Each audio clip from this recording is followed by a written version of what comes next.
when you mentioned people that they have sometimes they want a job, sometimes they want a career. How do you read the people? How do you know when they are there for a long time with you and you can trust them and you can invest in them, and how do you? Well, I don't think you can ever get all of that right. So those people that want to have a career would typically not be shy. So they would have a view and opinion on things. They would have energy. They would be bright. They would be problem solving in their own space. So, and even if they're not minded to come to you and look to develop their career, you would be minded to go to them and say, I like everything that I see in you.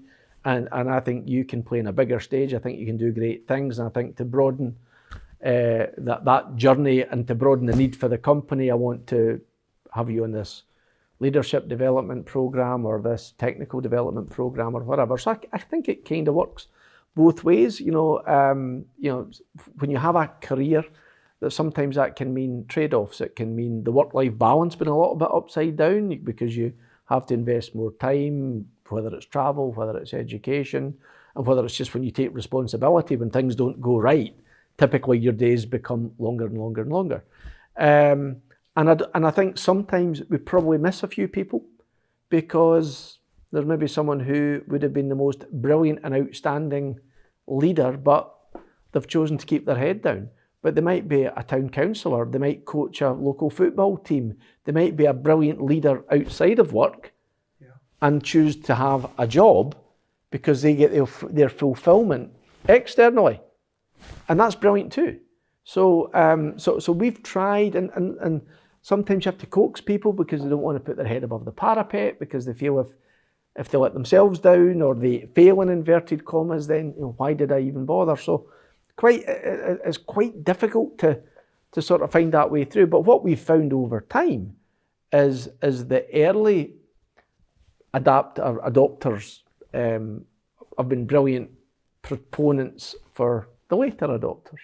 And as I say, I also believe still that you need to get that blend. There's huge. We've got 2,500 people, so you're not going to tell me that there's not 1, 2, 3, 4% of our 2,500 people that are capable of doing even more brilliant things. That's 100 people, right? The trick is trying to see what we think the business is going to need in 1, 2, 3 years. And it's not just about the retirement curve and who's leaving and how you backfill them. But I talked about AD24, our internet portal, to try and make business easier for our customers. We still don't know what we're going to need 5 years beyond that.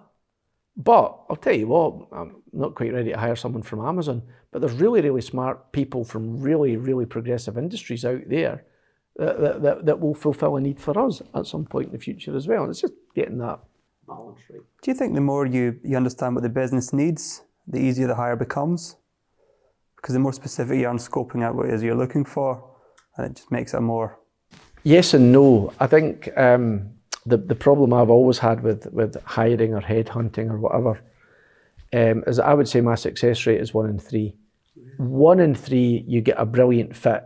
So the cultural fit, the skills, the experience that the individual brings is just phenomenal, and we call them multipliers because they then spread that across their peers and the whole business gets a multiplication effect.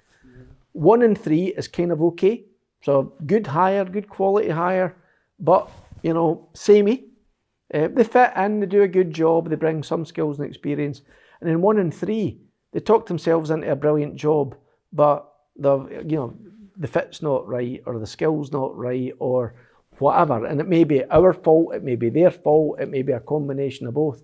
And they're real detractors of value because you've hired them, you've got a sense of responsibility. So in the first month or two that it wasn't the right hire, but you endeavour to make it work. Yeah. And 6 and 12 and 24 months can go by. Yeah. And not only did you not make progress, you went spectacularly backwards. Yeah. And then the best thing to do for both parties is a warm handshake, treat the person properly and respectfully, and go on with the rest of your lives. So, and that's one of the reasons I'm more pro-promoting from within, spending hundreds of thousands of pounds in building brilliant talent, because you can't fake sincerity all the time. Yeah. So you really know that individual internally because they've been with you, they've given their best for the last 10, 15, 5, whatever number of years it is. So you know what you've got from day one, as opposed to, I've hired brilliant people, but they were just, and actually I think when you're hiring someone from outside as well, you've got the responsibility. They typically are leaving a brilliant job, so you actually owe it to them to do a brilliant job for them, because sometimes it's not fair if you get it wrong. So someone kind of had a brilliant fit in, I don't know, Ernst & Young's finance department, but they come in and be an accountant in our business, it doesn't work.